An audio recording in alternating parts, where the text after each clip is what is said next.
juventud y equidad entre géneros, Víctor Manuel Rodríguez Lezama, leerá el discurso conmemorativo al natalicio del Siervo de la Nación.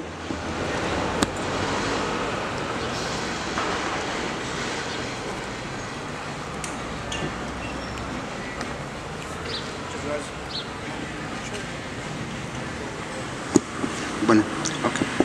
Muchas gracias a todos los presentes, gracias a la banda municipal, a la escolta que nos acompañó para los sones de la bandera. Muchas gracias a la banda de guerra de la Policía Municipal, ciudadano Abraham Aguilar Sánchez, muchas gracias por estar presente, profesor Pedro, Yolanda, Trodegario, oficial, muchas gracias.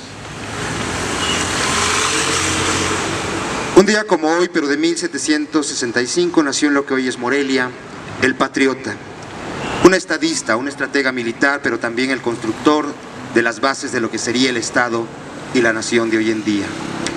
Un hombre que sacrificó su vida por resguardar y salvaguardar las instituciones, que como el Congreso corría el riesgo de caer en manos de realistas y frenar con ellos la emancipación de todo un pueblo. Cuando Nicolás Bravo le pidió quedarse a su lado para enfrentar a las tropas realistas, el generalísimo le contestó tajante: vaya usted a escoltar al Congreso, que el que yo muera importa muy poco. De este tamaño, de esta altura de miras era José María Morelos y Pavón. Su amor por una patria independiente estuvo por encima de su propia vida.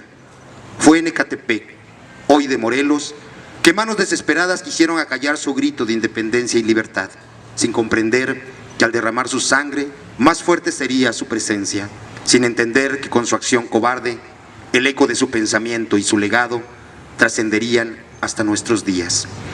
Si alguna faceta hay que destacar de este maravilloso hombre es precisamente su vocación social y su visión republicana y de estadista. Seguramente porque en sus primeros años vivió a flor de piel la desigualdad, Morelos siempre entendió que el sentido de la revolución popular era acabar con la injusticia, la esclavitud y la opresión de todo un pueblo. En el alegato moral e ideológico que desarrolló en varios textos para legitimar el movimiento de independencia, nos enseña que la república solo puede serlo si es una república de iguales. Por su origen, por sus circunstancias familiares, por su convivencia con la gente, Morelos elevó el ideal de la igualdad al mismo nivel que Hidalgo había elevado el ideal de libertad. En un país tan desigual, a su juicio, no podía ser de otro modo. Su grito no era una invocación a la lucha entre las clases, sino un proyecto de construcción y concordia para todos los habitantes del país. Le dijo a don Andrés Quintana Roo una noche antes de abrir las sesiones del Congreso de Chilpancingo en 1813. Quiero que hagamos la declaración de que no hay otra nobleza que la de la virtud, el saber, el patriotismo, la caridad, que todos somos iguales, pues del mismo origen procedemos, que no hay privilegios, ni abolengos, que no es racional, ni humano, ni debido que haya esclavos, pues el color de la cara no cambia el color del corazón, ni del pensamiento, que se eduque a los hijos del labrador y del barrendero como a los del más rico hacendado. Fuertes suenan esas palabras a más de 200 años después, pues el anhelo igualitario de Morelos sigue siendo una asignatura pendiente en esta nuestra patria, lastimada por la pobreza, la desigualdad y la injusticia. El generalísimo Morelos entendió mejor que nadie la necesidad de la verdadera independencia y su carácter absoluto. Entendió mejor que nadie la necesidad de la igualdad. Su pensamiento, solo comparable con el de Bolívar, alcanzó a vislumbrar una América para los americanos, libertad del yugo español. En síntesis, su idea de que la América mexicana era una nación individual con derecho a gobernarse de manera soberana, constituyó un salto gigantesco con relación a la proclama inicial del cura Hidalgo, convirtiendo a la guerra de independencia en una revolución nacional. En esta perspectiva, Morelos no solo pensó en la necesidad de ganar batallas en el terreno militar, sino también el de la de construir una nueva nación, darle orden a instituciones. Era fundamental liberar a la patria, sí, pero al mismo tiempo era imprescindible dotarla de los instrumentos que le hicieran viable y perdurable. En ningún documento se expresa tan claramente su pensamiento como en los sentimientos de la nación. Lo ahí enunciado nos invita todavía a la reflexión por su profundo sentido social y de igualdad, por su visión republicana y soberana.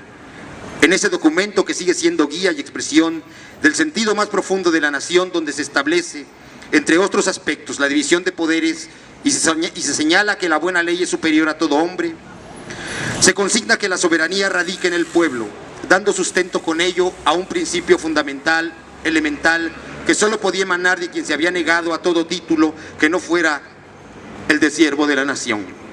Porque la nación asume la más grande, legítima e inviolable de las soberanías, la única, la del pueblo. Es en los sentimientos de la nación, escritos en su mayoría en esta ciudad de Tehuacán, donde se plasman los ideales de igualdad y de justicia que eran fuerza y motor de la revolución popular que le tocó encabezar. Este histórico documento es el reflejo de la influencia liberal que quedó plenamente plasmada en la Constitución de Apatzingán un año después. Más de 200 años después de su nacimiento, su pensamiento sigue vigente. Nos toca a esta generación de mexicanos abrazar sus ideales igualitarios y libertarios. Hoy es cierto que el anhelo de la soberanía popular es un hecho porque la fuente del poder radica en el voto ciudadano. Sin embargo, no es suficiente con esto. Ninguna soberanía puede ser plena si casi la mitad de los mexicanos viven en la pobreza. Si millones viven en el olvido y muchos tienen hambre. Ninguna democracia puede sostenerse sobre el frágil cimiento de la pobreza, porque la aspiración de un México de iguales sigue siendo una tarea que estamos obligados a emprender. No se puede hablar en el México actual de que se ha modulado la opulencia y la indigencia. Si 62 millones de mexicanos viven muy pobres y de ellos un gran porcentaje están en condiciones extremas de miseria. No se puede hablar que a los pueblos originarios se les hizo justicia si las 3/4 partes de los indígenas del país viven en 300 municipios considerados de alta y muy alta marginación. Si en pleno siglo XXI el color de la piel, el origen étnico, el género, las preferencias sexuales, la identidad siguen siendo pretexto para la humillación y la discriminación. No se puede hablar de igualdad si más de la mitad de la población, que son las mujeres, es objeto de prácticas discriminatorias y muchas de ellas víctimas de una violencia que duele, que lastima, que genera otras violencias y que por lo tanto es inaceptable. No se puede hablar de que el hijo del labrador tiene las mismas oportunidades que el de los hacendados y millones de jóvenes en el país no tienen acceso al empleo, a la educación, a la salud y no pueden ejercer plenamente sus derechos, precisamente por su condición económica, étnica y social. No podemos hablar de igualdad cuando los mismos que expulsaron al siervo de la nación del paraíso en estos días asusan desde la oscuridad a sus feligresías con discursos de odio para negarles derecho y ciudadanía a las comunidades diversas sexuales de nuestra patria. No podemos hablar de justicia cuando 43 jóvenes normalistas son desaparecidos con la complacencia y quizá con la complicidad del Estado. No podemos hablar de respeto entre poderes cuando se usan las instituciones de fiscalización estatal como instrumentos represivos para amedrentar a los municipios libres. Nuestro país necesita entonces reencontrar el camino y volver a brevar en la tradición liberal que nos heredó Morelos y la generación de todos los independentistas e insurgentes. Honrar al siervo de la nación implica seguir su ejemplo, su amor por los sin nada, por los más vulnerables, por los desesperados, por los desposeídos.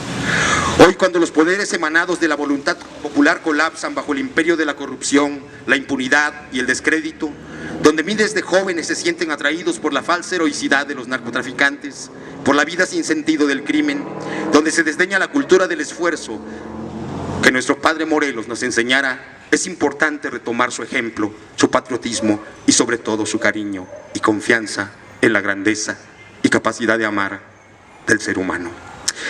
Conmemoremos con respeto y seriedad el natalicio de don José María Morelos y Pavón.